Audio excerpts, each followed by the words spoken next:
Dieu. Excellent Père de grâce, merci pour ce culte de ce dernier dimanche de l'année 2020. Tu nous as conduits dimanche sur dimanche. Tu as été fidèle comme tu l'as toujours été. Et c'est pourquoi, en ce dimanche encore, nous te disons merci. Merci pour ta fidélité. Merci pour tes bontés, tes compassions qui se sont déroulées pour chacun d'entre nous depuis le premier dimanche 2020 jusqu'à ce dernier dimanche 2020.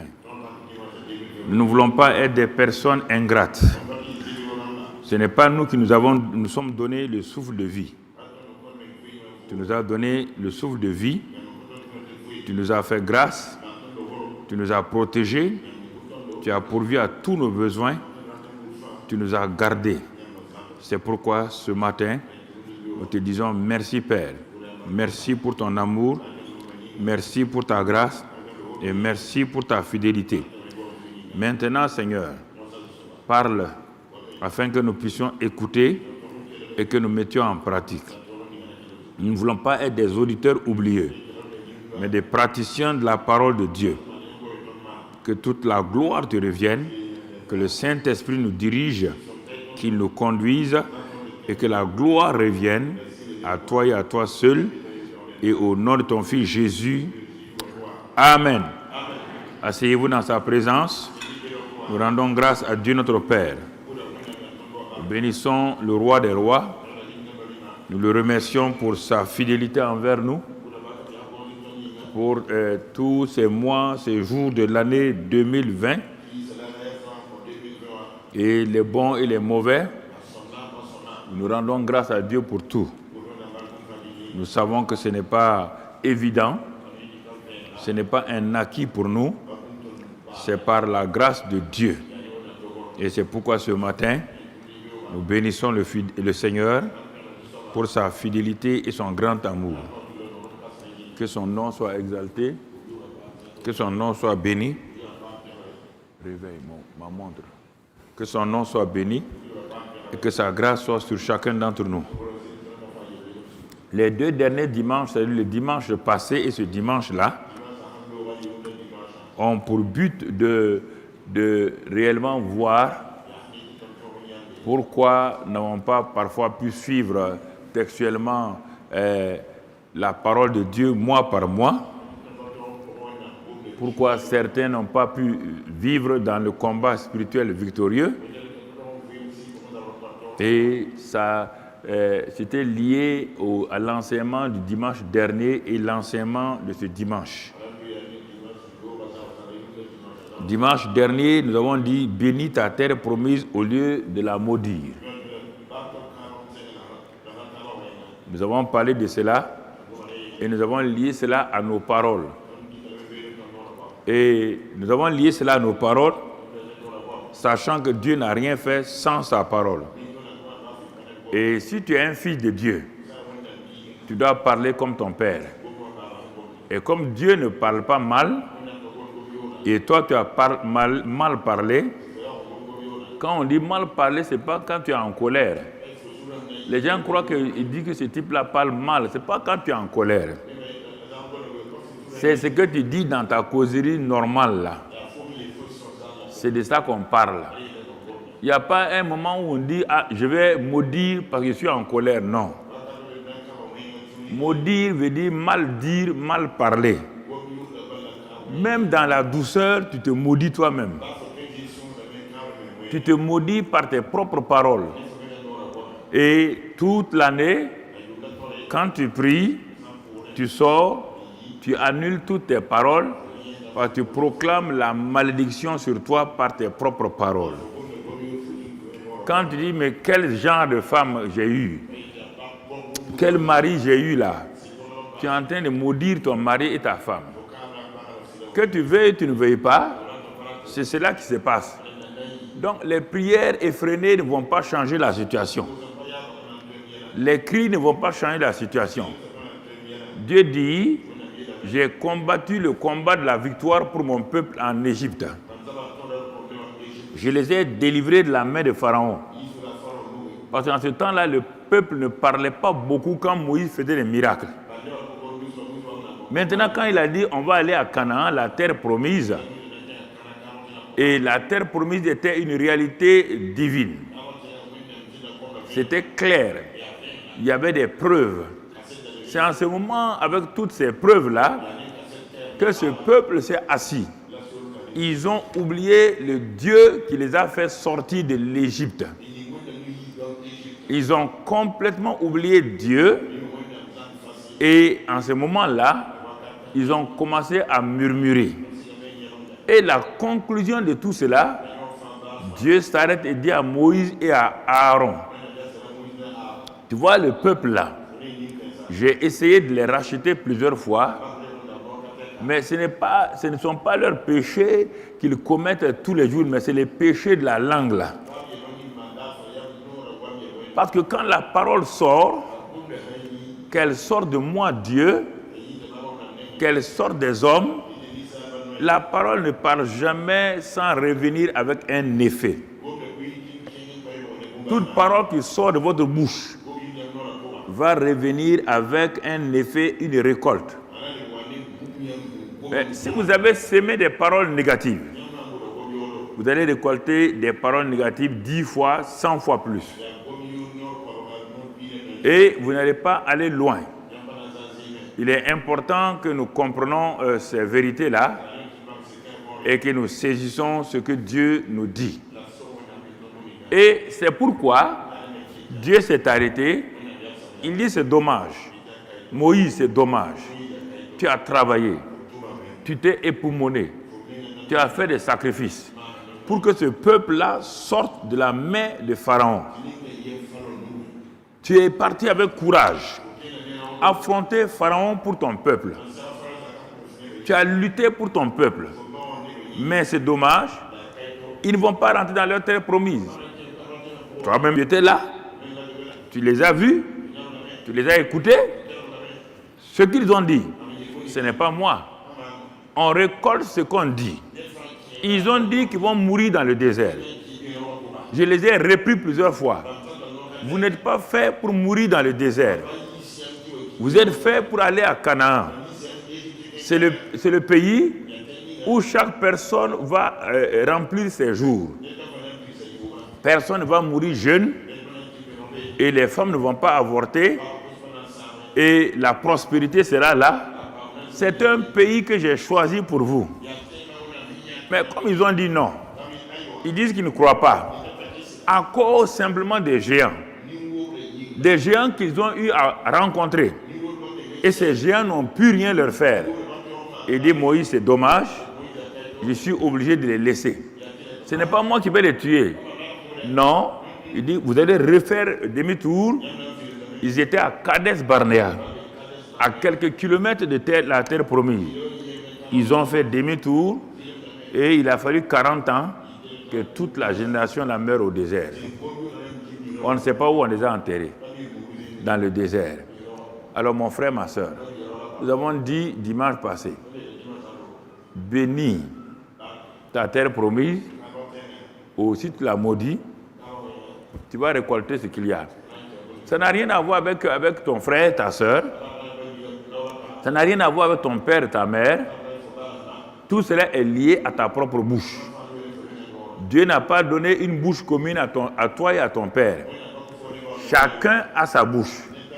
Tout enfant qui naît a sa bouche. Les mariés ont leur bouche. Les femmes ont leur bouche. Mais quand on parle de tout cela, malgré ça, je ne comprends pas comment un homme ou une femme va s'asseoir maltraiter sa femme. Tu es un meurtrier. Je ne comprends pas ça là. Je ne peux pas comprendre.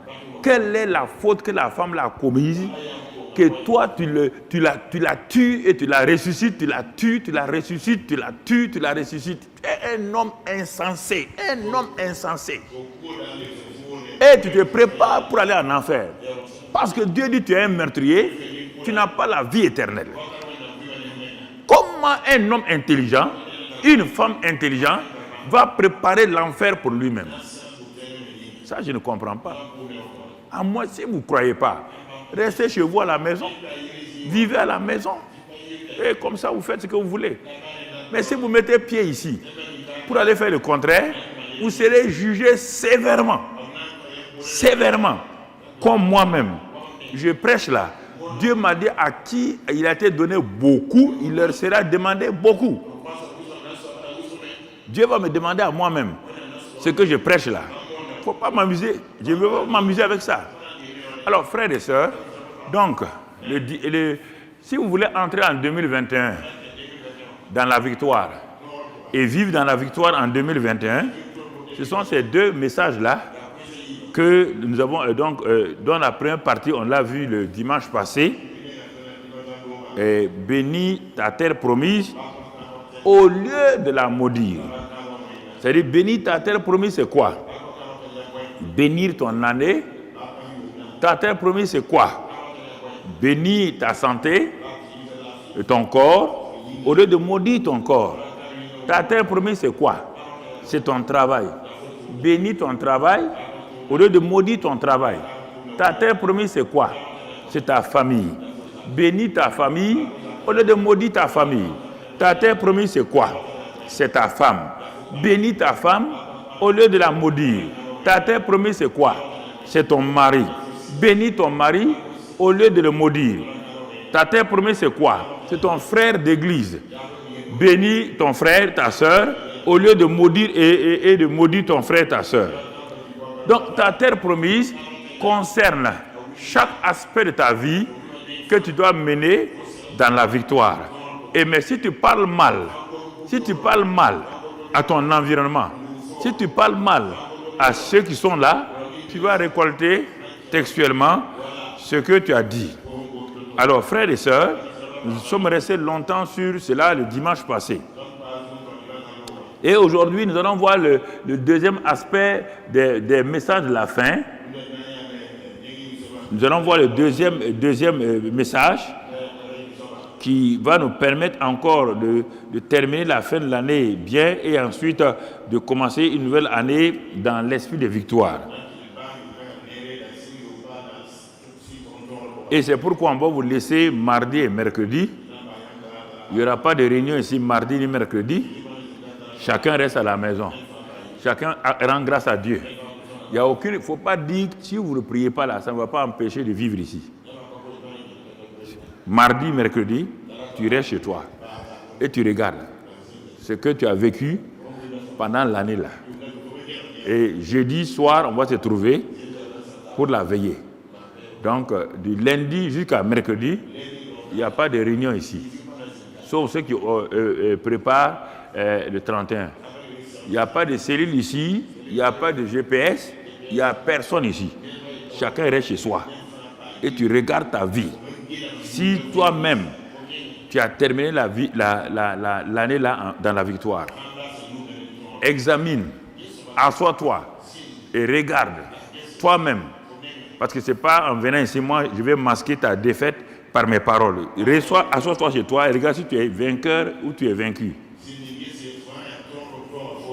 C'est important que nous comprenions ces choses. C'est important que nous saisissons. Donc, frères et sœurs, ça va nous permettre donc d'affronter ce message d'aujourd'hui. Donc, les pensées que nous avons, les pensées négatives ou positives, nous conduisent à l'échec ou à la victoire. Dimanche passé, nous avons parlé abondamment des paroles. C'est pourquoi presque tous les 2 mois, je reviens sur parole, pensée, cœur.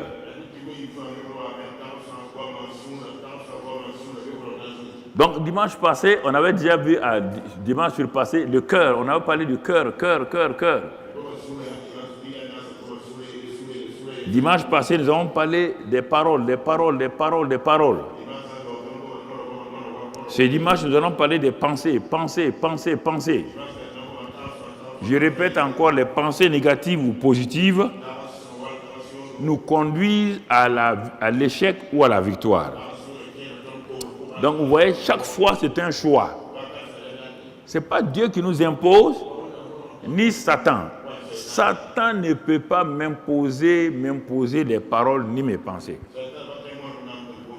J'ai l'autorité pour repousser ces pensées et ces paroles.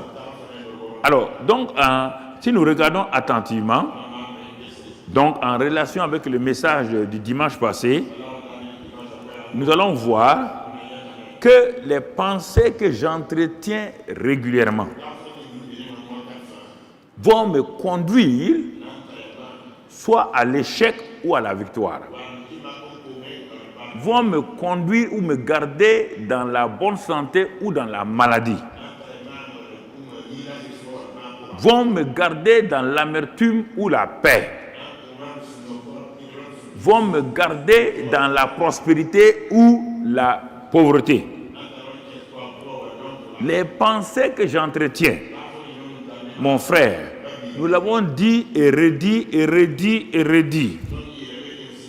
Dans le livre des Proverbes 23 que nous avons lu, verset 7, on dit « Un homme est comme les pensées de son âme.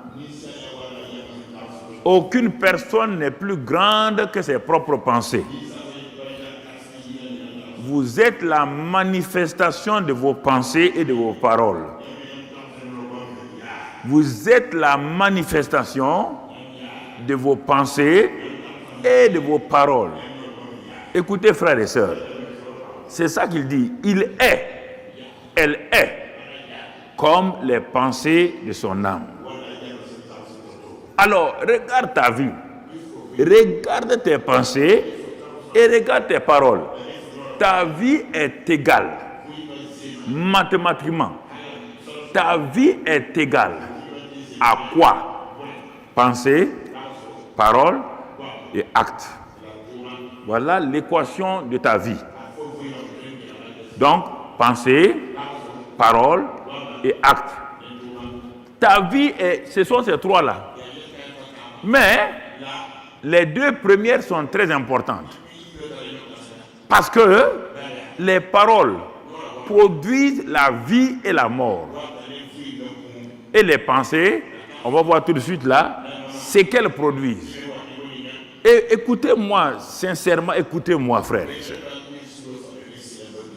Et parfois, vous êtes dans la souffrance inutile parce que vous refusez d'obéir à la parole vérité de Dieu.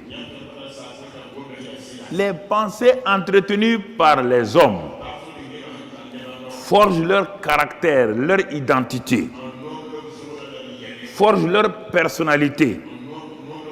Mes pensées, donc, combinées à mes paroles, mes pensées d'abord vont affecter mes paroles et vont limiter mon progrès spirituel.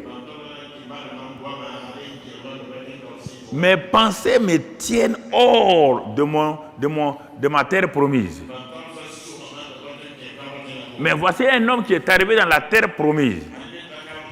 Mais il est limité. Il est dans la terre promise. Il est dans le royaume des cieux. Il est chrétien. Mais il est limité. Il est limité. Pourquoi? À cause de ses pensées.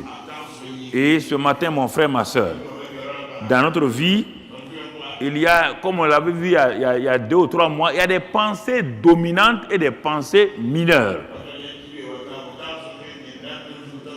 Et les pensées dominantes de ta vie, celles qui dominent ta vie, celles que quand tu te réveilles le matin, à ton réveil, les pensées qui sont tout le temps négatives là, c'est elles qui affectent toute ta journée. Tu n'as qu'à prier, jeûner, elles vont affecter toute ta journée. Le seul moyen est de démanteler, de renverser ces pensées-là pour te permettre d'être libre. J'ai noté quelques éléments que nous allons voir ensemble pas à pas. Alors, pour cela, nous allons lire dans 2 Corinthiens 10 et au verset 5. On va lire d'abord le verset 5 avant de revenir. Et Paul dit ici, nous renversons les raisonnements et toute hauteur qui s'élève contre la connaissance de Dieu. et nous amenons toute pensée captive à l'obéissance de Christ. Regardez bien, le verset a deux parties principales. Et je vais soustraire des mots forts là-dedans avant de revenir dans l'analyse même de la phrase. Si tu veux faire une étude de texte, le problème, les gens ne savent pas analyser les textes. Et la plupart des chrétiens ne savent pas analyser les textes de la Bible pour en tirer. C'est un art. C'est pourquoi dès l'entrée en 6e, on vous donne étude de texte. L'étude de texte, ça sert à quoi? Pour voir cet enfant-là, comment il comprend, comment il résume, comment il saisit, et à travers ça, on va voir. Mais si tu pars t'accaparer des mots secondaires et des verbes secondaires, ton étude de texte sera à côté de la plaque. Ici, quand nous regardons l'étude de texte spirituel, de quoi parlons-nous ce matin? Revenons à ce verset en le mettant sur l'écran. Regardons ce verset-là. Je le lis en entier et ensuite on va prendre les mots forts. Il dit, nous renversons les raisonnements et toute hauteur qui s'élève contre la connaissance de Dieu, et nous amenons maintenant toute pensée captive à l'obéissance de Christ. Ah, il y a trois mots importants ici quand vous regardez. C'est d'abord raisonnement. Raisonnement. Et c'est lié aussi à hauteur. Quelque chose qui s'élève, qui est grand. Raisonnement. Hauteur. Et troisième expression, pensée captive. Pensée captive. Pensée captive. Ah, ça c'est fort. Toute pensée captive. Ouais, bien frère. Si je vais mettre par niveau maintenant. Je viens de lire ma phrase et je vois ces mots-là. Je peux aller même au verset 6 pour voir un quatrième mot qui va nous aider à aller de l'avant. Donc, c'est ça. Donc, il est parlé de toute désobéissance, le mot désobéissance. Donc, on va ajouter ça, le quatrième mot important. Alors, il y a premièrement, ça commence par les raisonnements. Les raisonnements. Et les hauteurs, c'est-à-dire les forteresses. Et la pensée captive. C'est des niveaux. Quand tu commences dans cette vie-là, mon frère, tu vas rencontrer le premier niveau et on va voir si tu pourras vaincre le premier niveau et passer à travers le premier niveau. Le premier niveau, c'est les raisonnements que tu commences à avoir avec les gens. Chacun de nous raisonne. On raisonne sur ça. Quand quelqu'un nous dit on raisonne, et de ce mot raisonnement va sortir le mot raison. J'ai raison. Parce qu'on a raisonné. On tire une conclusion. Nous avons raison. Mais la Bible te dit ici qu'on doit renverser les raisonnements. Renverser les raisonnements. Non, si les raisonnements n'étaient pas un obstacle pour que je vive dans ma terre promise de façon illimitée et à l'aise, Dieu ne nous demandera pas de renverser les raisonnements. Si vous prenez avec ce que j'ai dit la semaine dernière, et dans le cas de Josué, il avait les murs de Jéricho. Il fallait qu'il renverse, c'était le premier niveau. Il fallait qu'il renverse d'abord les murailles de Jéricho avant d'aller prendre possession. La terre promise était là. Il avait mis les pieds dans la terre promise. Mais il ne pouvait pas avancer. Combien d'entre vous, vous ne pouvez pas avancer parce que les premières murailles de raisonnement vous ont déjà bloqué. Vous êtes en train de raisonner depuis des années. Vous raisonnez comme ça. Quand on vous dit ça, vous raisonnez comme ça. Vous dites, ah, le tel philosophe a dit, tel autre pasteur a dit. Vous raisonnez, vous raisonnez. C'est le premier obstacle qui vous empêche de vivre dans la terre promise, dans votre terre promise, à l'aise. Renverser les raisonnements. On a vu avec Josué, il faut que les murailles soient renversées. Sinon, il ne peut pas passer. Il est dans la terre promise, hein, mais il n'a rien.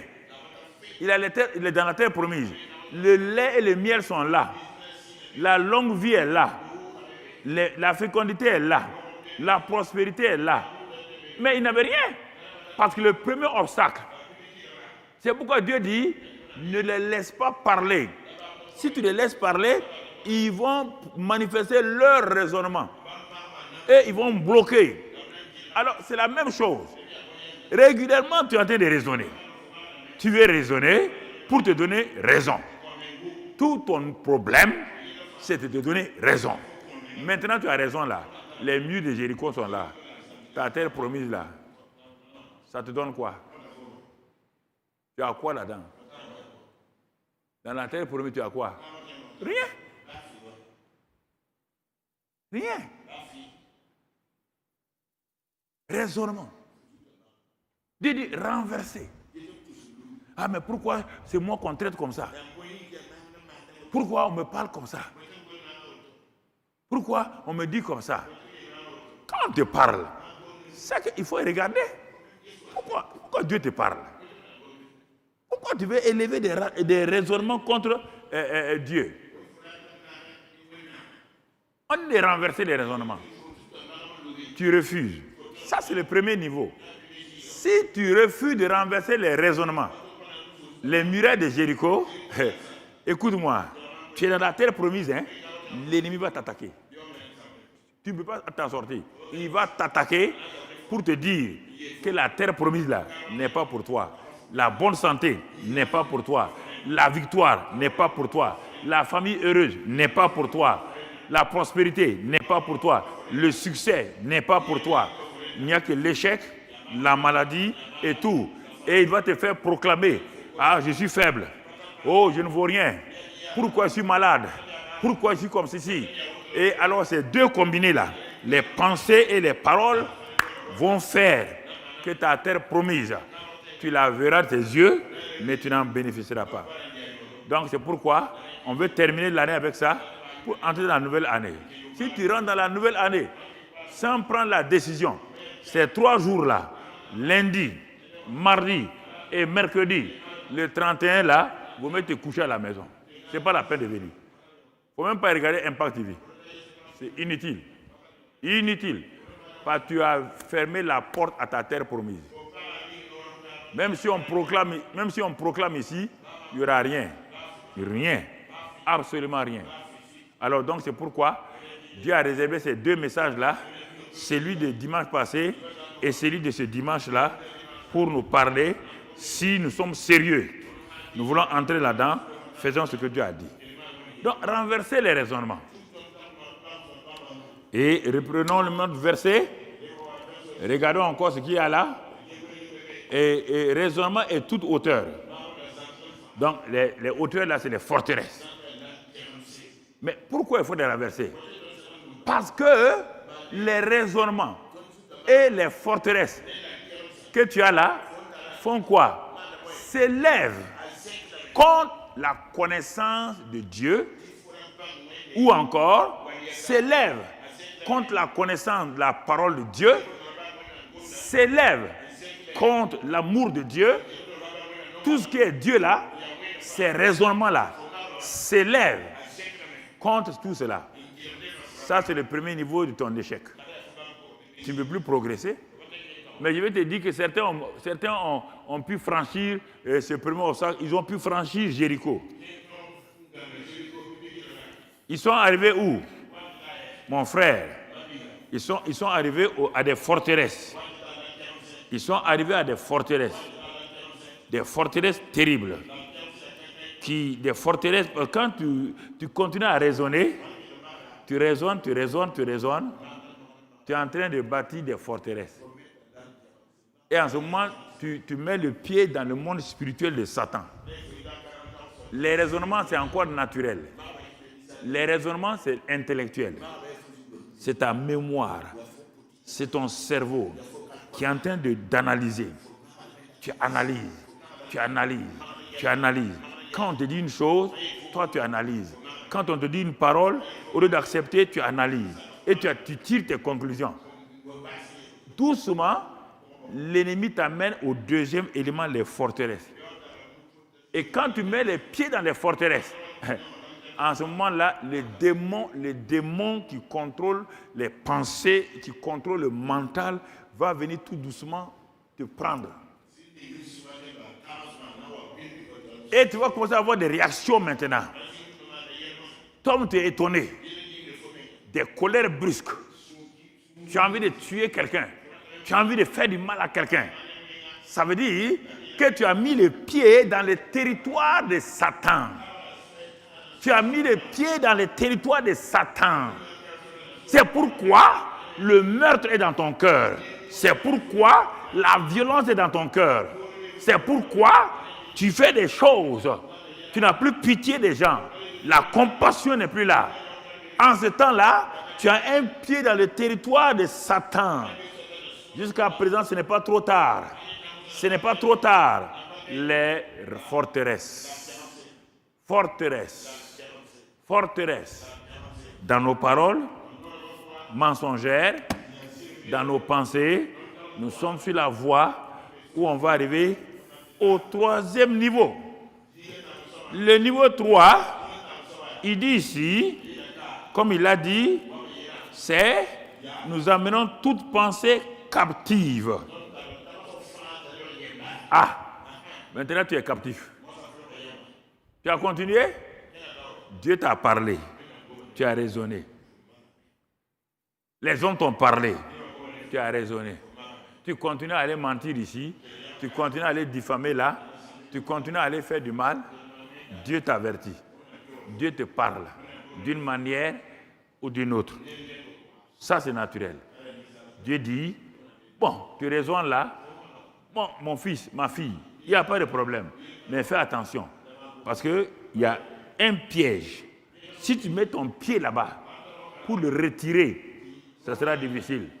Parce que ça devient une forteresse. Une forteresse, tu entends le mot fort là-dedans. Ça devient une force surnaturelle. Mais si tu continues dans ça, tu arrives dans la pensée captive. Tu es captivité comme le Gadarénien. Tu ne te contrôles plus.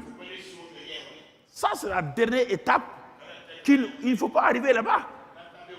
Cette pensée captive-là, il est dit, qu'est-ce qu'il faut faire? Il est important que quand Dieu nous parle d'écouter. Parce que là, les faux raisonnements vont croire que peut-être on parle contre moi. Qui va parler contre qui? On ne mange pas ensemble. On ne dort pas ensemble. Tu as quel intérêt on va parler contre toi? Pourquoi? Quel intérêt? Parler contre toi, parler contre lui. Quel intérêt? Quel intérêt? Il n'y a aucun intérêt dans ça. Aucun intérêt. C'est l'amour qui parle. C'est l'amour qui parle. Mon frère, ma soeur. L'amour, quand il parle, c'est important que nous comprenions. Alors, c'est pourquoi, si on avait lu le verset 4, on va arriver au verset 4 tout à l'heure. Mais il y a un mot dans le verset 4 là, et le mot renversé, bon, je l'ai lu le verset 4 là, avant de revenir. Car les armes avec lesquelles nous combattons ne sont pas charnelles, mais elles sont puissantes par la vertu de Dieu pour renverser des forteresses.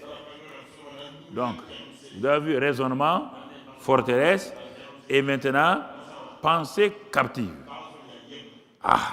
Pour amener toute pensée captive à l'obéissance de Christ.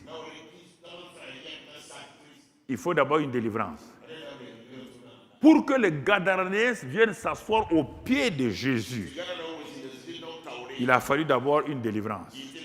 Quand le Gadaréen a vu Jésus, il partait contre lui. C'était un homme qui était contrôlé. Il avait commencé par des faux raisonnements. Les faux raisonnements, c'est toujours ce que tu maintiens dans ta tête. Quand on te dit quelque chose, toi, tu es en train de raisonner des faux raisonnements. Et l'ennemi va te prendre et maintenant il te rend captif. Pour ça, il faut aller à la délivrance. Obligatoirement. Obligatoirement. Parce que tu ne contrôles plus ta vie. Il y a captivité de quoi? Captivité de la drogue. Captivité de la sexualité. Captivité de la violence. Pour rien, tu réagis. Tu réagis violemment. Tu réagis violemment. C'est ça. Et on fait tout. La drogue là, tu ne peux pas abandonner. L'alcool, tu ne peux pas abandonner. En ce moment, il te faut une délivrance. Donc, je résume. Dieu nous dit, si nous voulons terminer cette année-là dans la victoire, comme il nous l'a déjà donné, il dit, bénis ta terre promise, ne la maudis pas. Bénis ta terre promise, ne la maudis pas. Utilise ta bouche pour bénir ta terre promise. Qu'elle soit familiale, qu'elle soit professionnelle, qu'elle soit quoi? Bénie, bénie, bénie. Ne regarde pas ce qui se passe. Parle, ne dis pas ce que tu vois. Dieu n'a pas dit de dire ce qu'on voit. Dieu dit de parler à sa montagne. Dieu n'a pas dit de parler de nos montagnes. Ne parle pas de tes problèmes. Parle à tes problèmes. Beaucoup de gens sont spécialisés pour parler à leurs problèmes. Ils parlent de leurs problèmes. Ah, mon problème c'est ça. Ma femme c'est comme ça. Mon mari c'est comme ça. Mon pasteur c'est comme ça. Mes enfants c'est comme ça. Ils parlent de leurs problèmes. Au lieu de parler à leurs problèmes. Et ils parlent de leurs problèmes. Ah, ma situation professionnelle est comme ça. On ne peut pas s'en sortir. Ma santé est comme ça. Mon frère, tu ne parles pas à tes problèmes. Tu parles de tes problèmes. Et quand ils vont devant Dieu, ils ne font que parler de leurs problèmes. Ah, mon mari est comme ça. Ma femme est comme ça. Mes enfants sont comme ça. Dieu dit, mais tu veux que je fasse quoi? Vous voulez que Dieu fasse quoi? Tu viens me parler de tes problèmes. Tu veux que je fasse quoi? Tu veux que je fasse quoi? Rien. Viens de me parler de tes problèmes. Tu veux que je fasse quoi? On parle à ses problèmes. On parle à ses problèmes. Bien-aimés frères et sœurs. Donc vous voyez ici les 3 niveaux. Où en êtes-vous ce matin? Si on combine, c'est pourquoi maintenant, tu n'arrives pas à bénir ta terre promise. Toi, tu es bloqué. Il y a une terre promise personnelle d'abord, avant qu'elle soit familiale. Et voici, je suis marié à cette femme. Donc, elle a sa terre promise personnelle. J'ai ma terre promise personnelle, ma vie personnelle. C'est en commun là qu'on a la terre promise familiale. Mais pour que la terre promise familiale, nous arrivons à conquérir ça, à prendre possession, il faut d'abord que ma propre terre promise, qui est la paix, la joie dans mon cœur, l'amour en moi, la bonne santé en moi, soit conquise. On ne peut pas conquérir avec quelqu'un qui est faible. Il devient un fardeau pour toi. Les gens, ils ne comprennent pas ça. La paix familiale dépend de la paix individuelle. Il n'y a pas un qui va faire la paix dans la famille si l'autre refuse. Personne ne peut faire la paix dans une famille si l'autre refuse. Il n'y a pas de guerre, de paix entre 2 pays si l'autre refuse de s'asseoir à la table de paix.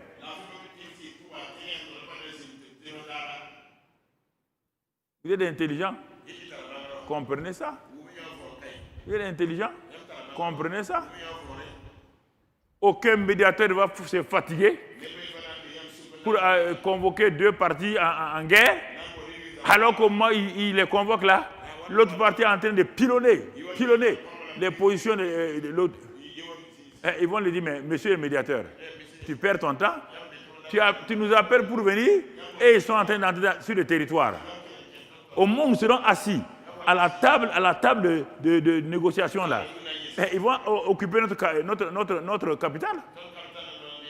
C'est pourquoi il y a des guerres qui commencent, ça dure. Ça ne finit pas. La guerre familiale est une des guerres les plus terribles. Parce que c'est la guerre des cœurs, des pensées, des paroles et tout. Chacun veut que l'autre vienne se soumettre et pour dire oui, je renonce, je reconnais, j'abdique. Ça veut dire que je lève les bras, ça veut dire que je suis vaincu, je viens me livrer à toi. Vous croyez à ça? Vous croyez à ça? Sans tolérance, sans amour, sans pardon, vous croyez qu'un homme va se lever comme ça, venir se livrer, ou bien une femme va venir se livrer? Ah oui, tu as fait ça là. Allez, livre-toi maintenant. Allez, couche-toi. Je piétine. Je te piétine maintenant. Si tu fais ça à ma fille, moi, je vais venir te frapper. Tu fais ça à ma fille, parce qu'elle a fait ça là, je te frappe. C'est pas ton esclave, hein? Ça, c'est quelle histoire? Vous comprenez? Faut arrêter. Vous êtes en fin d'année, vous allez entrer bientôt dans la nouvelle année. Il ne faut pas bloquer votre nouvelle année. Votre terre promise là, ça vous appartient. Si vous refusez, tant pis pour vous. Hein? Vous pouvez justifier, dire ce que vous voulez. Et dire ce que vous voulez. Il n'y aura rien. Donc, tu vois, ce matin, regarde bien, raisonnement, forteresse, pensée captive. À quel niveau tu es? Et je crois que tu n'es pas arrivé à la pensée captive. Je crois que tu n'es pas arrivé à la pensée captive. Je crois que quelqu'un aurait dû interpréter pour nos frères là, non? Ah, ils sont là. Ok, très bien. Tu comprends? Je t'ai donné raison là. Bien, ok. Oui, tu as raison. Tu as raison, hein? Oui, tu as raison. Ah oui, j'ai raison. Ça donne quoi? Quel est le bénéfice? Ça te donne quoi? Que tu aies raison là. Rien. Une satisfaction morale passagère. Passagère. Passagère. Regardez, frères et sœurs. Il est important que nous comprenions cela. Donc, s'il y a ces trois niveaux-là, c'est écrit dans la Bible. Les gens prennent ça pour aller faire combat contre les démons. C'est ça le problème. Frère, ce n'est pas ça. Alors, si vous avez discerné ce matin, à quel niveau vous vous trouvez? Au niveau 1, les raisonnements, les faux raisonnements.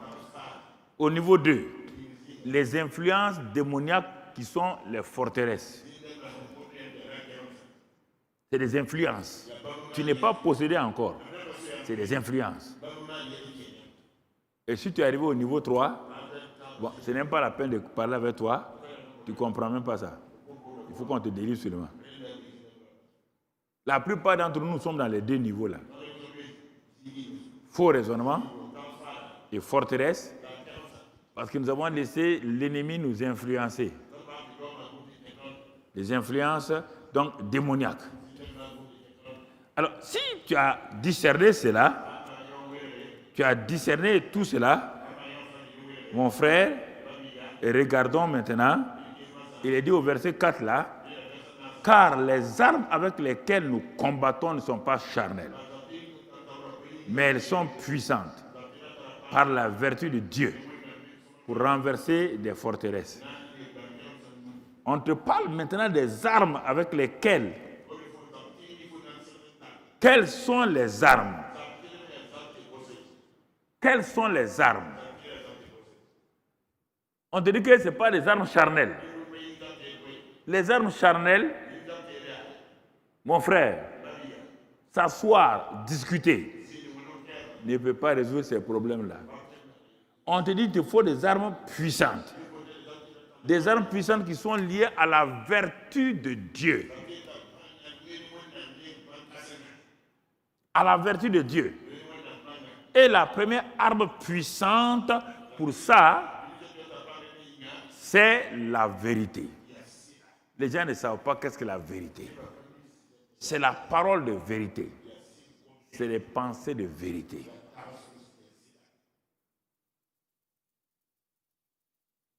C'est l'arme la plus puissante. D'abord, on te dit dans Philippiens 4, 8, là, il dit que tout ce qui est vrai, tout ce qui est pur, tout ce qui est honnête, soit l'objet de nos pensées. Donc, on voit ici la vérité avec tous ces éléments, ces homonymes et tout. Ouais, c'est synonyme du moins. Tout ce qui est vrai. Ça, c'est un. Ça, c'est au niveau de mes pensées. Mais, au niveau de mes paroles, la vérité ne doit pas tout le monde dans mes pensées. Comme Philippiens 4, 8 le dit.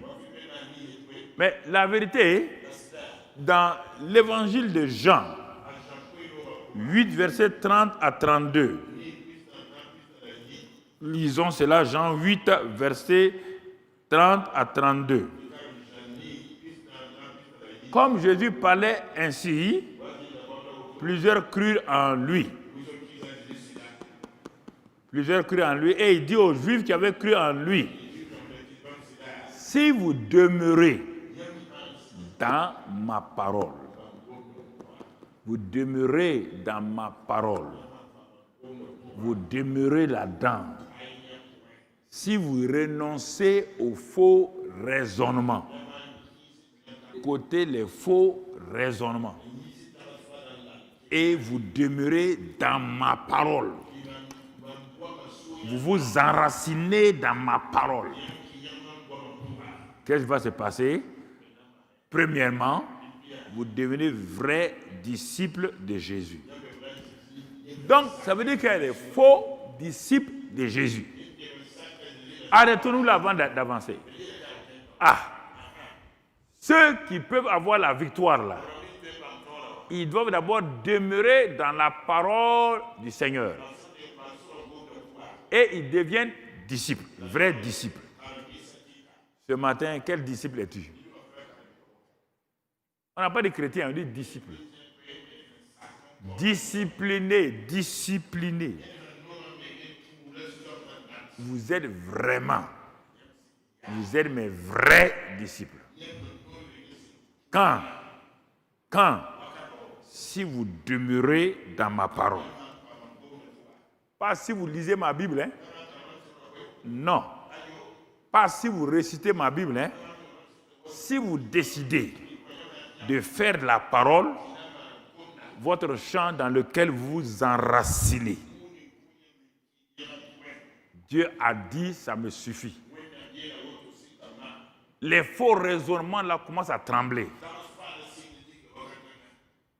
Les pensées de vérité, les paroles de vérité. Qu'est-ce qui se passe? Vous êtes en train de déraciner les faux raisonnements. Continuons, tu vas voir. Continuons. Pensez. Parole. Vous connaissez la vérité. Et la vérité vous rendra libre. On ne peut pas connaître la vérité si on ne demeure pas. On n'a pas dit si on ne lit pas la Bible. Hein. Si on ne demeure pas, on ne peut pas connaître la vérité. On ne peut pas connaître la vérité. Tu entends? On ne peut pas connaître la vérité. Important que nous saisissons, que nous comprenons la parole de vérité. C'est la vérité expérimentée. des faux raisonnements. C'est la vérité expérimentée qui libère des faux raisonnements et ça va commencer à renverser les forteresses. Ah, j'ai fait ma lecture biblique. Quelle expérience tu as eue de ça? Tu as lu ta Bible ce matin. Quelle expérience tu as eue? Mais on te dit, quand tu as regardé ton miroir ce matin, tu as eu une expérience. Chaque matin, en regardant ton miroir, tu as une expérience du miroir. Quand tu regardes ton visage dans le miroir, tu vois ton visage. Tu plonges ta main dans l'eau. Tu répètes ça depuis des années que tu es né, tu n'es pas fatigué. Pourquoi toi tu es fatigué avec la parole de Dieu? Je ne comprends pas. Depuis que tu es né là, et que tes parents t'ont appris à laver ton visage, tu as grandi maintenant. Toi-même, tu regardes ton visage dans le miroir. C'est pour faire quoi? Chaque matin, tu regardes le miroir. Soit le miroir dans ta main, ou le miroir au mur. Qu'est-ce que tu fais? Quand tu as regardé le miroir, tu vois que tu es sale. Tu plonges ta main dans l'eau. Tu nettoies ton visage. Si tu es mal payé, tu te peignes. Chaque matin, tu n'es pas fatigué. Mais avec la parole de Dieu, là tu es fatigué. Tu es insensé. Pourquoi tu ne sors pas le matin dépayé avec des choses, aller au bureau? Si tu es fou là, va au bureau. Il y a les salives ici. Il y a les saletés là. Tu n'es pas payé. Tes cheveux sont comme ça. Je m'en fous, je m'en vais au bureau. Je crois au miroir, je crois au miroir. Je crois au miroir. Le miroir dit, tu m'as obéi? Non, non, non, mais je crois en toi. Le miroir va dire, fou, folle, folle. Laissez-la partir. Tu es un fou. Arrivé au bureau, les gens vont rire de toi. Hé, madame, vous n'avez pas regardé le miroir? Oui, oui, je crois au miroir. Mais qu'est-ce que le miroir t'a dit? Rien. Toi, tu regardes le miroir. Et le miroir ne t'a pas dit que tes cheveux ne sont pas peignés. Ton visage là, ton visage spirituel, visage de menteur. Ta bouche, bouche de mensonge. Les yeux convoitisent. Les pensées négatives. Le miroir ne t'a pas dit ça. Hey, il faut arrêter de jouer avec Dieu. Hein? Il faut arrêter de jouer avec Dieu. Il faut vous prendre vous-même au sérieux. Hein? Il faut arrêter de jouer avec Dieu. Vous n'êtes pas des enfants. Je ne suis pas un enfant. Vous savez ce que je dis. Vous voulez faire semblant. Vous voulez vous tuer? Tuez-vous. Vous voulez faire semblant? Quand tu regardes ton miroir, tu sors, tu ne t'es pas nettoyé. Tu vas au bureau. Tout le monde va rire de toi. Les démons rient de toi. Quand tu regardes le miroir de la parole de Dieu, quand tu prends le miroir, le matin, tu lis la parole de Dieu, tu vois ton visage spirituel, tu vois tes yeux spirituels, tu vois ta bouche spirituelle, tu as fini, tu fermes, tu t'en vas. Les démons rient de toi. Les démons rient. Les démons rient. Ils rient, tu n'as qu'à venir chanter. Tu n'as qu'à prêcher. Les démons rient. Se moquent de toi. Ils n'ont pas peur. Laissez-le. Lui là, il ne nous dérange pas. C'est là, il n'a qu'à faire danser, chanter. Il n'a qu'à donner les 10 000 offrandes. Sa terre promise là, elle est contrôlée par nous. C'est pourquoi vous priez régulièrement. Tu ne pries pas pour ma terre promise? C'est ma terre.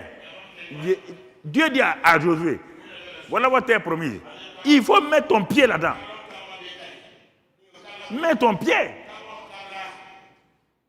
Vous allez prier. On prie pour avoir la terre promise. La terre promise est pour vous. Mets ton pied. Le pied de l'obéissance. Le pied de l'amour. Le pied du pardon. Le pied de la réconciliation. Et tu verras le miracle. Les arnaques vont tomber. Tous ces problèmes que tu as là, dans ton foyer là, Si tu décides, moi aujourd'hui, je vais poser le pied du pardon. Je pardonne à mon frère. Je pardonne à ma femme. Je pardonne à mon mari. Quand Dieu voit ça, Dieu dit au Saint-Esprit, il dit, ah, cet homme-là a décidé de pardonner, donne-lui sa terre promise.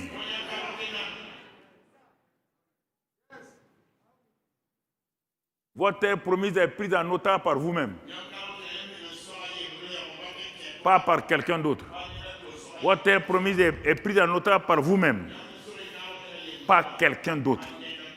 Vous en êtes l'auteur. Vous en êtes le djihadiste de votre terre promise. Djihadiste comme ça là. Terroriste. De la terre promise. Il y a un terroriste de ta terre promise. Tu terrorises ta terre promise. Et tu dis Dieu n'a qu'à faire quoi? Pensée, parole. Pensée, parole. Pensée, parole. Écoute-moi mon frère. Il dit, si tu demeures dans la parole, tu es disciple, tu connais la vérité, et la vérité te libère. Pas la prière. Hein? Non, non. Demeure dans la parole. La parole sera révélée. Demeure devant ton miroir. Le miroir va te révéler.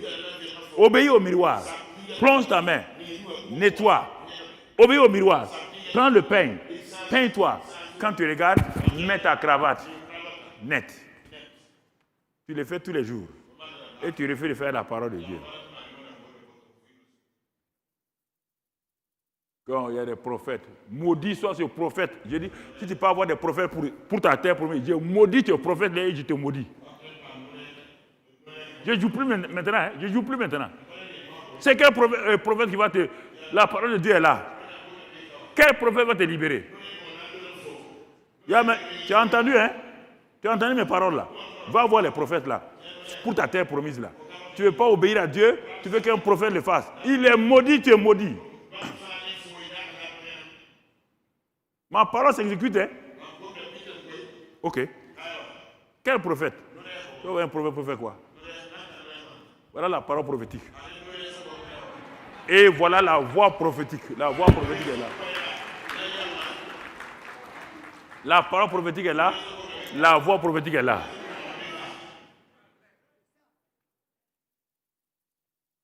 Pourquoi vous voulez faire petit garçon gâté là? Moi, je parle les enfants gâtés. Hein. Faut quitter dans ça là. Faut quitter dans ça. Enfants gâtés. Moi, je chicote les enfants gâtés.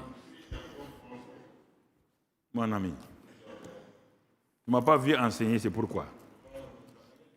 On m'a donné une classe, j'étais au CM2. Comme j'étais premier de la classe là-bas, il y a un instituteur qui était absent. Le directeur, j'étais à l'école académique publique. Le directeur lui dit, bon, comme tu comprends là, va prendre le CE1 là, fais des choses, mon frère. Quand je suis arrivé, je donne quelques calculs. Mon frère, les enfants ne comprennent pas, il y a un qui ne comprend pas. Il dit, quoi? Toi, tu ne comprends pas ça là? Mon frère, je te l'ai fouetté. Le lendemain, son père et sa mère sont venus. Ils ont dit au directeur, le directeur m'a dit, il te dit d'aller surveiller les enfants là, je n'ai pas dit d'aller les tuer. Il dit, monsieur le directeur, il ne comprend pas. Il ne comprend pas. Moi, j'ai horreur quand les gens ne sont pas intelligents. C'est un défaut, hein? C'est un défaut. Il faut prier pour moi pour ça.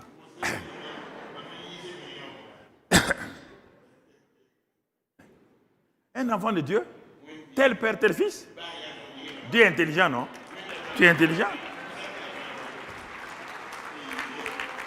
Non. Vous voulez faire semblant comme si vous n'êtes pas intelligent. C'est ça qui me fait mal parfois là. Vous voulez faire semblant comme si vous ne comprenez pas. Toi, tu ne comprends pas.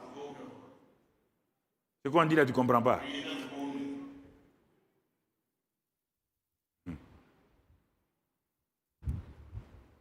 C'est important, mon frère. Très important. Alors, regardons tout juste quelques éléments. 2 Corinthiens 13, verset 8. Concernant la vérité, la première arme là, toujours ça, nous n'avons pas de puissance contre la vérité. Mais nous avons de la puissance pour la vérité. Nous n'avons pas de puissance. Il n'y a pas une puissance sur la terre là contre la vérité. Il n'y a pas de puissance contre la vérité. Mais si tu veux être avec la vérité, la vérité devient une puissance pour que vous allez ensemble. Ça, c'est 2 Corinthiens 13, 8. Dans Jean 17, 17, tu connais ça bien? Il dit ta parole est la vérité. Sanctifie-les par ta parole. La parole vérité sanctifie. Sanctifie ta langue. Sanctifie tes pensées. C'est ça qu'on a dit dans Jean 8 là. Il dit vous connaissez la vérité et la vérité vous rendra libre. Tout va ensemble. Tout va ensemble. La vérité est puissante. La parole de vérité est puissante. Elle est à votre disposition. Elle est pour vous, frère. Regarde, frère. Regardez Luc 13. Pourquoi la vérité est puissante? Regardons Luc 13, verset 16. Une parole que Jésus a dite là-bas, que j'ai retenue. Moi, j'ai couché, j'ai dormi tard et à 3 heures, je suis réveillé. Il dit, mais Dieu, toute la journée hier, j'ai fait 5 programmes. 5 programmes. J'ai fait 2 mariages. Pas de doigt ici.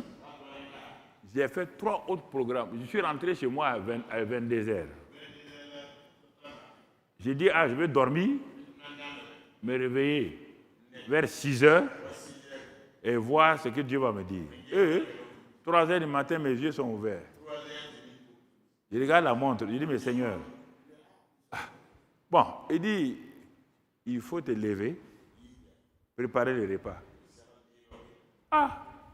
Bon, mon corps dit, en tout cas, c'est pas facile, hein? Mais j'ai commencé à parler. Je n'ai pas laissé mon corps là me dicter, j'ai commencé à louer Dieu. J'ai dit, je m'écris, loué soit l'Éternel, et je suis délivré de tous mes ennemis. Mon corps a dit, je ne suis pas ton ennemi. Il dit, tu te soumets à moi au nom de Jésus. C'est mon esprit qui te commande. Il dit, mon corps, loue le Seigneur. Mon esprit, réjouis-toi en Dieu. Mon âme, bénis le Seigneur. Les 3 ont leur rôle. L'âme bénit, l'esprit se réjouit, le corps loue. C'est ça. Au bout de 5-10 minutes, je commençais. C'est là que j'ai préparé tout ça. Pour recevoir rapidement le message pour vous le donner ce matin. Tu comprends, mon frère? Et là, quand il me montre, il me parle de Luc 13. Luc 13, verset 16. Il dit, regarde bien ce passage-là. Luc 13, verset 16. Allons rapidement dans les paroles de Dieu. C'était une femme qui était contrôlée par un esprit de bossu. Et la Bible dit ici, et cette femme, qui est une fille d'Abraham, et que Satan tenait liée depuis 18 ans, ne fallait-il pas la délivrer de cette chaîne le jour du sabbat? Qu'est-ce que Dieu me dit ici? Qu'est-ce que Dieu nous dit? Il dit cette femme-là, qui est une fille d'Abraham, et que Satan tenait liée. Satan la tenait liée parce qu'elle n'avait pas encore expérimenté la vérité.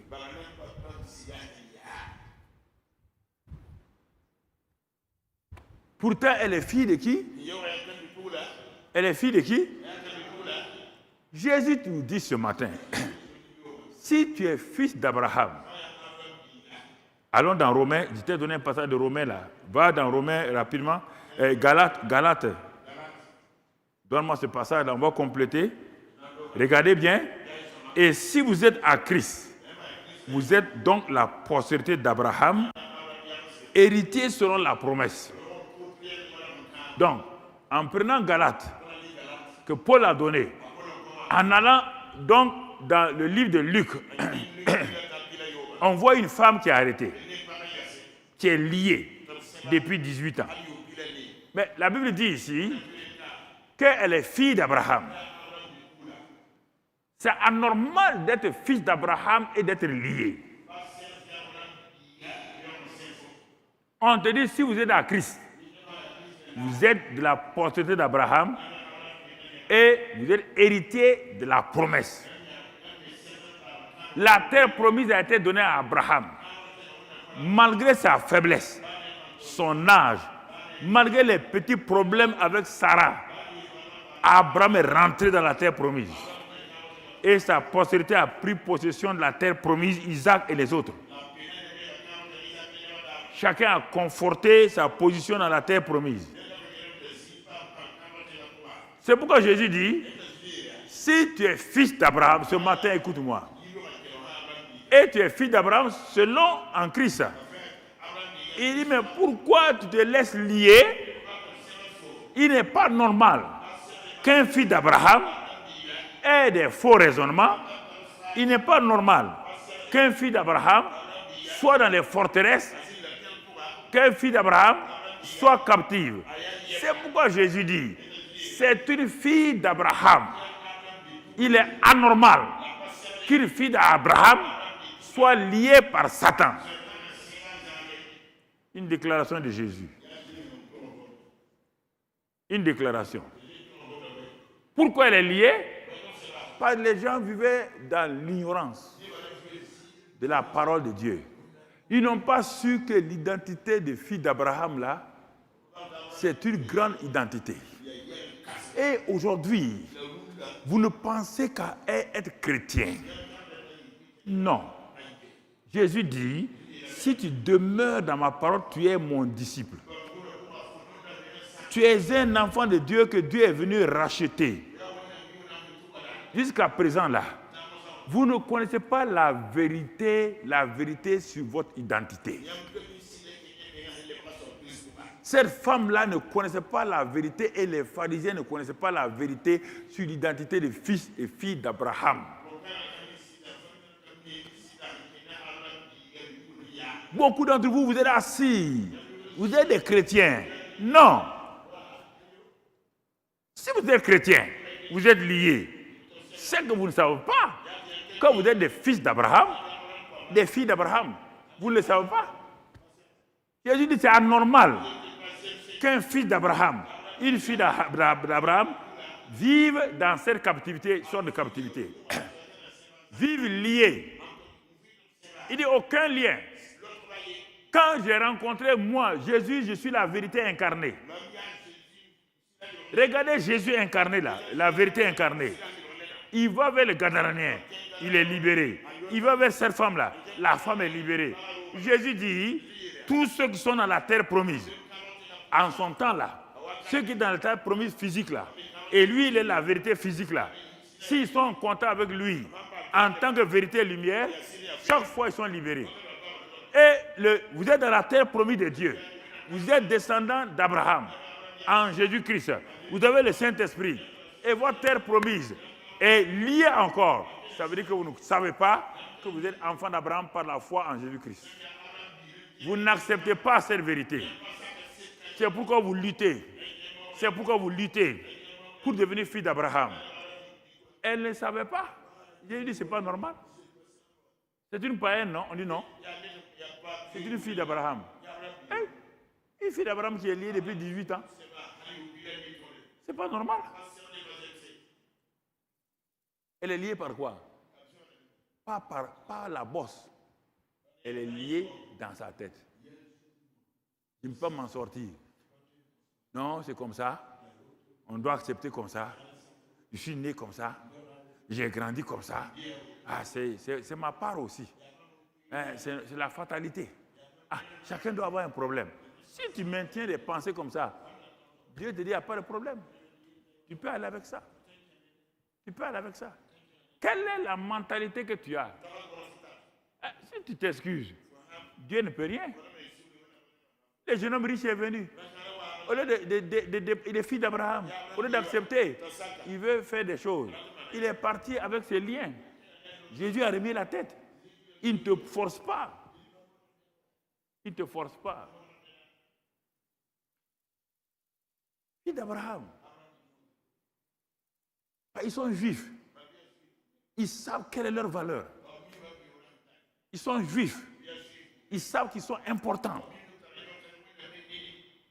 Ils sont importants. Et toi, tu es chrétien. Tu as une nationalité extraordinaire. Tu es une nouvelle création en Christ. Tu fais partie des fils d'Abraham. Du côté des païens. Les fils d'Abraham sont deux catégories. Les juifs et les chrétiens qui viennent du monde païen. C'est eux qui forment les deux fils d'Abraham.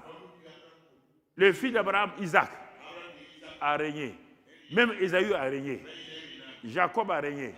Tous les fils d'Abraham ont été positionnés. Et à cause de ça, Dieu a créé le sein d'Abraham dans le ciel. Maintenant, ça c'était encore la réalité. Maintenant en Christ, la vraie terre promise est venue. Le royaume des cieux. Dieu dit maintenant, vous qui avez accepté Jésus-Christ, vous devenez fils d'Abraham par la foi. Il dit à cause de ça, le royaume des cieux là, sa paix, sa puissance, son amour, sa prospérité, sa santé, tout ça c'est pour vous. Et vous refusez. Vous combattez. Et quel combat vous voulez combattre? Isaac a lutté pour être fils d'Abraham? Non. Jacob a lutté pour être petit-fils d'Abraham? Non. Ils sont nés d'Abraham. C'est pourquoi aujourd'hui, dans le monde entier, quand un juif arrive dans un pays, quand il arrive dans un pays, il a la mentalité de la terre promise. Un juif ne part pas dans un pays fatigué. Non. Quand un juif rentre au Burkina, quand un juif rentre au Niger, il rentre en tant que juif, en tant que fils d'Abraham. Au bout de 5 ans, il va amener ses frères et ses sœurs. Ils vont occuper le terrain parce qu'ils sont fils d'Abraham. Et toi, tu es chrétien. Et notre fils d'Abraham, toi, tu n'as pas confiance. Pourquoi les juifs ont confiance? Pourquoi ils dominent le monde? Pourquoi les juifs dominent le monde? Toute la science, la médecine, chez les juifs. Les prix Nobel en Russie, en Amérique, c'est les juifs. Partout au Maroc, c'est les juifs. Les banques, c'est les juifs. Tout. L'ordinateur, la télévision, c'est les juifs. Les GPS, c'est les juifs. Pourquoi? Parce qu'ils sont liés à l'alliance d'Abraham. Et toi, tu es lié en Jésus-Christ, dans l'alliance d'Abraham. Tu n'inventes rien, c'est tout le temps jeûner, prier, et ta filiation d'enfant d'Abraham.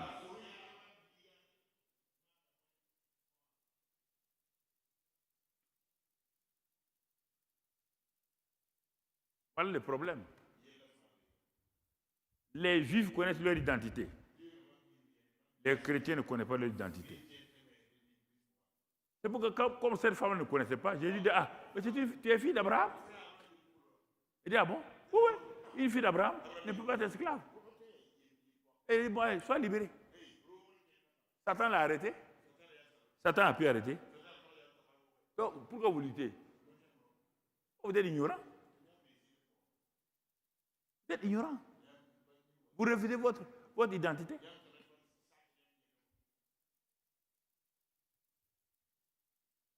Vous refusez votre identité.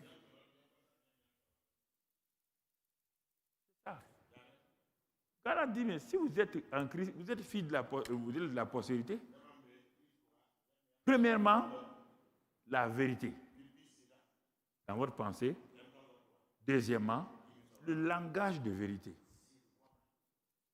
Éphésiens 4, 25. Le langage de vérité. Éphésiens 4, 25.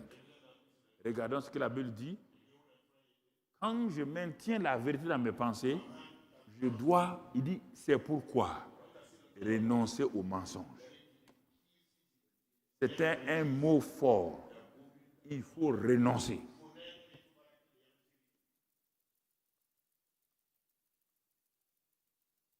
Pensée de vérité. Attitude de vérité. Identité, la vérité de votre identité. Le langage de vérité. Renoncez au mensonge. Parce que le mensonge va vous empêcher d'entrer dans votre terre promise. Vous n'avez qu'à faire ce que vous voulez. Le mensonge va vous empêcher d'entrer dans votre terre promise. Mensonge politique, mensonge diplomatique, mensonge, toute forme de mensonge vous empêchera d'entrer dans votre terre promise. Renoncez au mensonge et que chacun de vous parle selon la vérité à son prochain. Car nous sommes membres les uns des autres. Écoutez ce que Dieu dit ici. Nous sommes membres les uns des autres. Ça veut dire que dans mon corps là, les membres sont là. Les pieds, les bras. Dieu me dit, si le pied là, il ment, il crée un problème à tout le corps. C'est tout le corps qui ment. Il crée un problème à tout le corps. Vous êtes membres les uns des autres. Il n'y a pas un membre qui peut être mensonge. Mon pied droit est mensonge. Mon pied gauche est vérité. Dieu dit ça ne marchera pas. Satan va vous bloquer. Il va vous arrêter. Vous ne pourrez pas aller de l'avant. Il va vous arrêter. C'est pourquoi vous devez dire à vos frères, à vos sœurs, ma sœur, ce que tu as dit là, ce n'est pas la vérité. Il ne faut pas avoir peur. Vous voulez protéger les gens dans leur mort. On dit, mais ce que tu as dit là, ce n'est pas vérité. Hein? Hé, mon frère, ce n'est pas vérité. Il faut renoncer à ça. Hein? Ma sœur, ce n'est pas vérité. La personne n'a qu'à se fâcher comme un dindon. S'il se fâche comme un dindon, il sera mangé par Satan. Il ne faut pas avoir peur. Hein? Dites la vérité à vos maris et à vos femmes. Dites la vérité à vos enfants. Pas avoir peur. Pas avoir peur. Dites la vérité. Quand on m'a nommé comme directeur commercial à François Fanny à l'époque, en 80, c'est ça 87. Non, 80, c'est ça. 78 du moins. Le DG m'a dit, attention, un directeur commercial, je venais de remplacer un Français, puisqu'il tient nationaliser la société. C'était un Français qui était directeur commercial. Il dit, tu as vu, hein? Tu étais fonctionnaire à Ouaga. Maintenant, regarde ton salaire là. Tu as eu 10 fois. Et un directeur commercial se fourre. Il n'y a pas de problème. Mais cravate. On était habitués avec ça. Ce n'est pas un problème. Mais maintenant, un directeur commercial doit fumer, boire avec les clients. C'est comme ça que tu les attires. Ce n'est pas vrai. Mais comme je venais de passer de 65 000 francs à 500 000 à l'époque, attention, hein, les 500 000, là, c'est votre 5 millions aujourd'hui. J'ai dit, bon, je n'ai pas dit oui, mais je n'ai pas dit non aussi. Donc, j'ai commencé mon travail avec mensonge. Quand on s'en va, j'étais à Koudougou. Chaque semaine, je viens à Ouaga. Tous mes clients étaient à Ouaga et à Bobo. Beaucoup de Libanais et tout ça là. Donc, quand je viens, il dit, ah, c'était Ciné Burkina à l'époque, le bon bar là. Allons au Ciné Bar. Monsieur le DC, directeur commercial, allons-y. On s'assoit. Il commande. Lui, il commande whisky. Il dit, tu bois quoi? Moi, de coca. Il dit, oh, non. Un directeur commercial ne boit pas coca. Amenez un peu de whisky. Et amenez ça. Hey! Satan me dit, hypocrite comme ça. Toi, tu dis, tu es enfant de Dieu. Tu bois whisky là, parce que... Mais je n'ai pas bu. Chaque fois que je faisais, quand il met là-dedans, j'ai mon coca là, qu'est-ce que je fais? J'essaie de lui parler pour le distraire. Quand il regarde comme ça, il prend coca, whisky, là, je mets en bas. Je n'ai jamais bu whisky. Même quand je n'étais pas chrétien. Je n'aime pas l'alcool. Même quand mais un jour, Dieu me dit, oh, tu étais un hypocrite. Tu étais un menteur. Tu mets ta vie en danger. Si tu meurs dans ça, là, tu ne me vois pas. Hein? Ce jour-là, j'ai dit, non, ça, je ne vais pas continuer. Je suis allé dans le bureau du directeur. J'ai pris ma Bible. Je suis allé, il y a le secrétaire, dites au DG, je veux le voir. Il m'a fait rentrer. Je me suis assis devant lui. Il dit, monsieur le DG, je viens vous dire la vérité. J'ai vécu 3 mois là, mal à l'aise. Il dit, ah bon, quoi? Il dit, vous m'avez dit de faire ça. J'ai fait ça. Je suis habillé tant. Mais vous avez dit de fumer. Et quand la plupart de mes clients les fumaient, il dit, monsieur Kalambri, une cigarette? Je ne fume pas. Je prends ça, je mets ici. C'est terrible, hein? Quand tu vis dans le mensonge, tu te vulgarises. Quand il dit, mais je vais allumer, attendez. Bon. Et quand il allume aussi, je mets ça ici. Quand il regarde, j'ai mis ça sur mes pieds. Quand le gars a dû se rendre compte. J'ai vu mon DG, il dit, bon, DG, j'ai un bon salaire. Hein? Mais moi, je suis prêt à retourner à Ouagadougou. Il dit, il y a quoi? Depuis que tu es venu, ça a pris là. Il dit, c'est pas ça. C'est mon âme. Il dit, ah bon? Comme il n'est pas chrétien, il dit, mon âme. Qu'est-ce que ton âme a à voir avec cigarette et alcool? Il dit, c'est ça que vous ne comprenez pas? Bon, à partir d'aujourd'hui, j'amène la Bible. On va choisir. Tout de suite, je démissionne. Si vous me dites, j'ai décidé de ne plus jouer à l'hypocrite. J'ai décidé de ne plus faire semblant de boire ou de fumer. Et je suis prêt à vous donner les mêmes résultats. Il m'a regardé et dit, vous avez dit la vérité. C'est-à-dire, il a accepté. Vous voyez bien, quand vous dites la vérité là, même ceux qui ne comprennent pas, là, ils vont vous respecter. Il dit non. Il dit non. Non, je suis d'accord. Donc, vous allez faire le même résultat. Il dit, il n'y a pas de problème. Il dit, allez-y. Il a dit la Bible, depuis ce jour-là, jusqu'à la mort du DG là, il m'a respecté.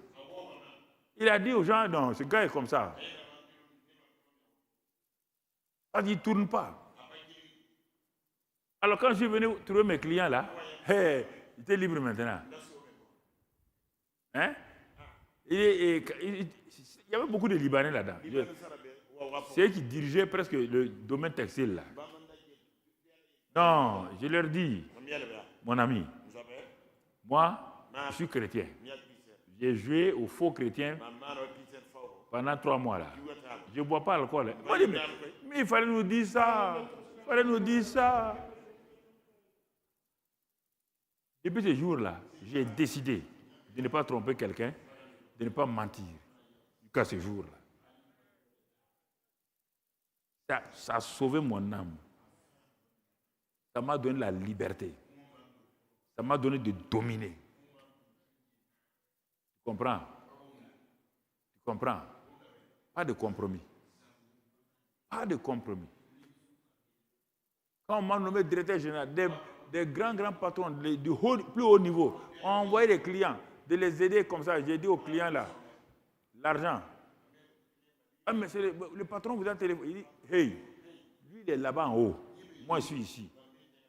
Si moi je te donne là, toi tu es avec lui là. Si tu ne payes pas là, on va venir m'arrêter. Est-ce que moi je peux lutter contre lui là? Il dit non, tu amènes l'argent. Il pas dit au patron. Le patron dit, on le connaît, il est comme ça. Il est comme ça. Mon ami, il faut renoncer. Renoncer au mensonge. Renonce. Pas prier, hein? Renonce. Renonce au mensonge. Dès que tu veux dire, non, je renonce au mensonge. Je renonce au mensonge. Et si tu as menti, va te repentir. Ça ne va jamais aider quelqu'un le mensonge. Renoncez au mensonge, dites la vérité aux uns et aux autres, car vous êtes membres des uns des autres. Le pied droit ne peut pas mentir au pied gauche. Vous ne savez pas que vous êtes dans les membres du corps, c'est pourquoi vous faites comme ça. Vous croyez que vous êtes seul. Si vous mentez, vous créez un problème à tout le corps. Si vous volez, vous créez un problème à tout le corps. Donc il y a ces choses-là que nous devons savoir et que nous puissions aller de l'avant. Donc tu vois, le langage de la vérité va faire quoi? Va vous transformer. Versets 21 à 24. Quand on renonce au mensonge, on dit la vérité, on engage un processus que nous avons vu il y a plusieurs années. Donc si vous entendez la vérité, et c'est lui que vous avez été instruit à vous dépouiller. Le dépouillement. On a vu cela il y a au moins 5 ans. Dépouillement par rapport à votre vie passée. Du vieil homme qui se corrompt par les convoitises trompeuses. Vraiment, dépouillement. Deuxièmement, renouvellement dans l'esprit de votre intelligence. Et troisièmement, revêtir l'homme nouveau. Quand vous renoncez et vous dites la vérité, vous avez engagé un processus de dépouillement, de renouvellement et de revêtement. L'homme nouveau est en train de grandir. L'homme nouveau grandit par quoi? Par le fait que je renonce au mensonge, je dis à la vérité. Mon homme nouveau grandit. Et je fais quoi? Je suis en train de suivre le processus donc, de transformation. Par le dépouillement, le renouvellement et le revêtement. On a vu ça il y a 4 ou 5 ans. Vous vous rappelez, non? Vous vous rappelez de ça? Ok. Certains ont oublié. Ils veulent le message du jour, mais pas le message d'hier. Mon frère, c'est important que tu comprennes. C'est pourquoi, même dans l'Ancien Testament, il y a 2 personnes qu'on a vues, 3 même, et qu'on va rapidement dire pour arrêter ce matin. Il y a Gédéon, il y a Moïse, il y a Judas Iscariote.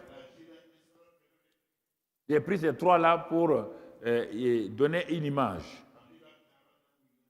Moïse avait grandi en Égypte. Dans les pensées bizarres de l'Égypte. Il a grandi dans ça et ça l'a amené dans l'échec. Maintenant, il a passé 40 ans dans le désert. Complètement vaincu, démoralisé, culpabilisé, complexé.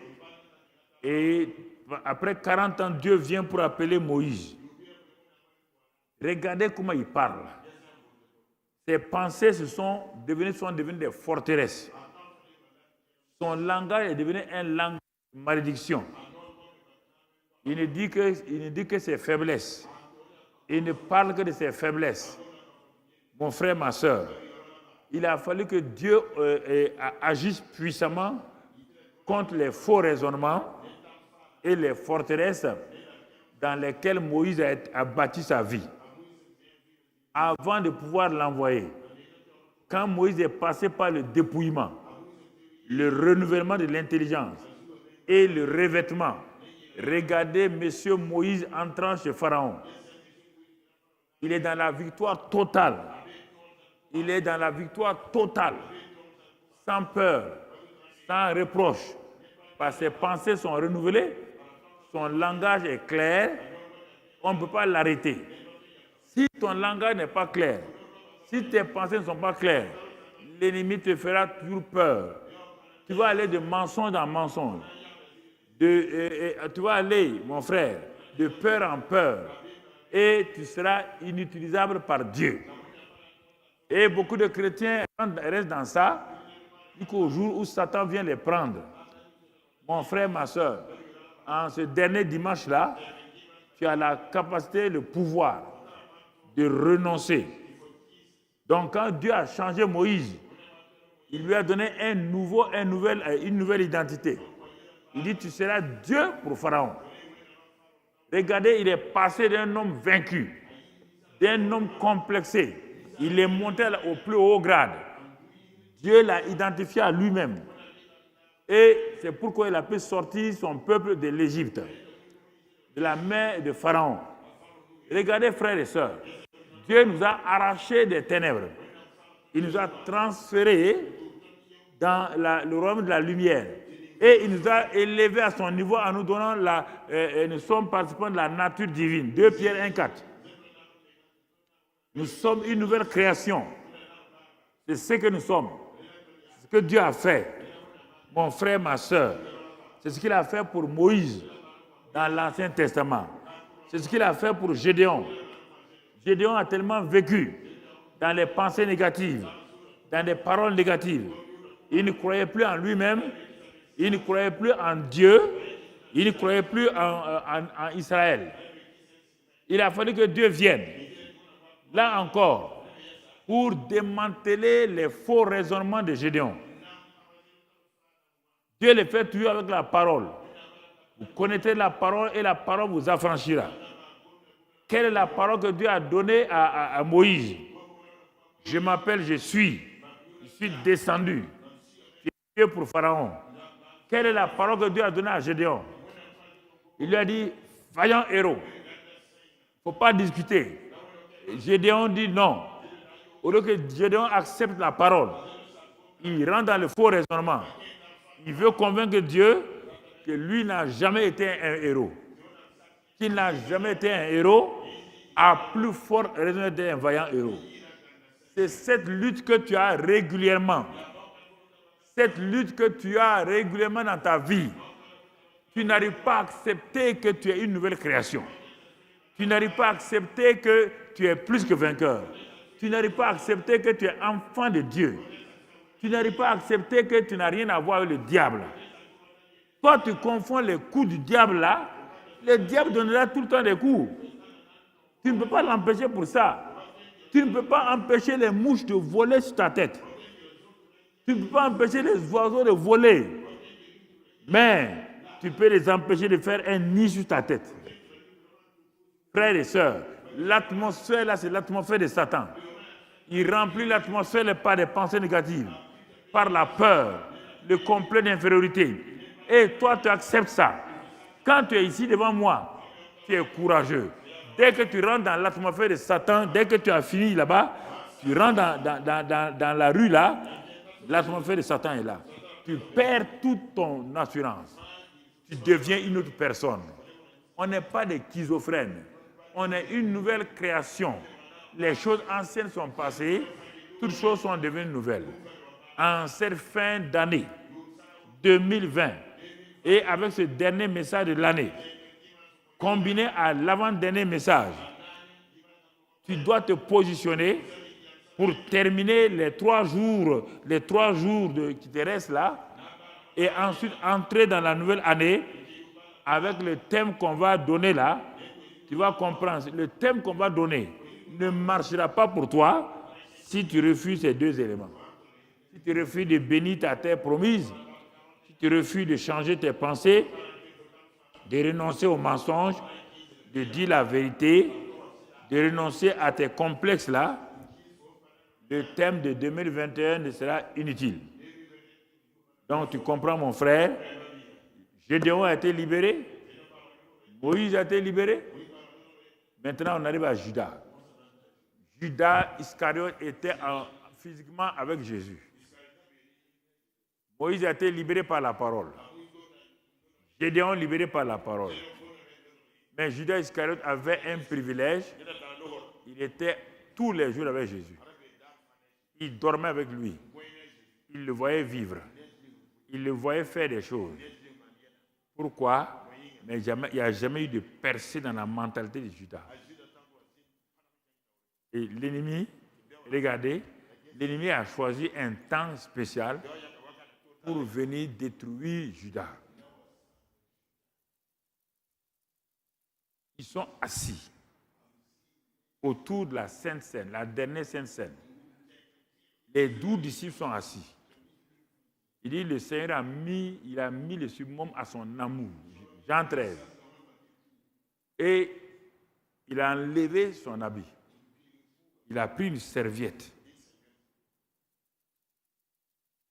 Et il a pris une autre serviette avec un seau. Les disciples disent, mais qu'est-ce qu'il va faire? Il est parti au pied de Pierre. Vous comprenez?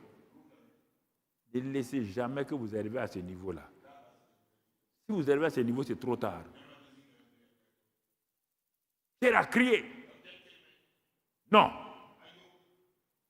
Non. À la fin, Jésus dit, si tu ne me laisses pas faire ça là, devant toi là, il y a un problème. C'est parce que Pierre a laissé, il a changé sa mentalité pour que Jésus lave ses pieds là. C'est ça qu'il a fait. Quand Pierre a trahi là, il a été récupéré. Lui, il a été récupéré. Lui, il a trahi Jésus, hein, il a été récupéré. Il arrive à Jean. Jean, il a confiance. Il dit, l'homme qui aime Jésus, c'est moi. Il pose sa tête sur la poitrine de Jésus sans problème. C'est l'apôtre de l'amour. Il s'est nommé lui-même comme ça. Il n'y a pas de problème. Il a pris chacun d'entre eux. Il a pris les pieds de Judas.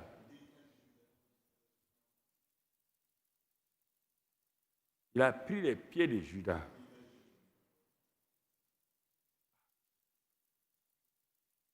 Silence. Judas ne dit rien. Il a lavé les pieds. Quand il a fini, il a mis la table. Deuxième élément. Il a mis la table de la Sainte Seine. Écoute-moi. Il a lavé les pieds de Pierre. Il va prendre la Sainte Seine. Ça va le sauver. Car Jésus dit, Simon, Simon, Satan vous a réclamé pour vous cribler. J'ai prié pour toi. C'est ça qui a sauvé Pierre. Il prend les pieds de Judas. Judas est passé de pensées, faux raisonnement. Il est passé aux forteresses et Judas va rentrer dans la pensée captive. Qui? Judas qui est avec Jésus régulièrement. Judas qui marche avec Jésus. Judas qui dort avec Jésus. Qui mange avec Jésus. Brusquement, on voit, le Seigneur voit en Judas. Quand il prend le pain, tout le monde regarde Jésus. Il dit, ceci est mon corps. Il ne comprend pas. Il dit, faites ceci en mémoire de moi. Il prend le pain là. Il donne à Pierre. Pierre prend. Il donne à Jean. Jean prend. Il tend à Judas. Judas prend le pain. Écoutez-moi. Judas, c'est l'occasion de dire, Seigneur, viens à mon secours. Judas, tu vas manger, le ciel est arrêté. La terre est arrêtée. Les démons sont arrêtés. Judas prend le pain. Et Satan est arrêté en personne. En personne. Judas prend le pain, il mange. Dès qu'il mange, on dit Satan en personne est venu, rentrer sur place, devant Jésus. Jésus a croisé les bras, Satan est rentré en Judas. Jésus lui dit maintenant, lève-toi, va faire ce que tu as décidé. Et il s'est levé, il est parti. Irrécupérable. Irrécupérable. Comme en fin d'année. Faites attention, hein. Ne vous laissez pas arriver à la captivité. Il ne faut pas jouer avec ça, hein. Pas jouer avec ça. Ne laissez pas d'arriver à la captivité. C'est trop tard. C'est trop tard. La repentance n'est plus possible. Quand il est revenu, l'argent jeté, on dit, il ne peut plus se repentir. Ce matin-là, tu vois, bénis ta terre promise. Entretiens des pensées positives. Ça va te permettre de garder, de veiller sur ta terre promise. Comment? Par la parole de vérité, les pensées de vérité. par la parole de vérité, par la foi et l'amour. La foi et l'amour. Et ta terre promise est garantie sans aucun problème. Ça ne te coûte rien. Est-ce que tu as dépensé pour ça? Ton orgueil seulement. La seule chose, c'est ton orgueil. Dépouille-toi de ton orgueil. Dépouille-toi ce matin, là où tu es là. La Sainte Seine va venir. Prends le pain, tu dis, je ne serai pas le Judas. Je refuse. Je suis la peau de l'amour, comme Jean. Et si tu as fait comme Pierre, tu as trahi, dis Seigneur, restaure-moi. Tu as tout ce matin. Change ma mentalité. Tu prends le pain ce matin. Tu prends la coupe. Tu t'arrêtes et tu regardes. Ne t'amuse pas avec ça. C'est le dernier dimanche de l'année. C'est le dimanche du combat spirituel victorieux. On met fin à ça. Est-ce que tu vas terminer l'année dans la défaite? C'est pourquoi la Sainte Seine ce matin est importante. Prends le pain. Son corps a été brisé. Pour nos péchés, nos maladies, nos malédictions et notre misère. Son sang a coulé pour notre rachat, pour notre justification, pour la vie abondante. Tu as les deux éléments ce matin. Prends-les, regarde le corps, regarde le sang.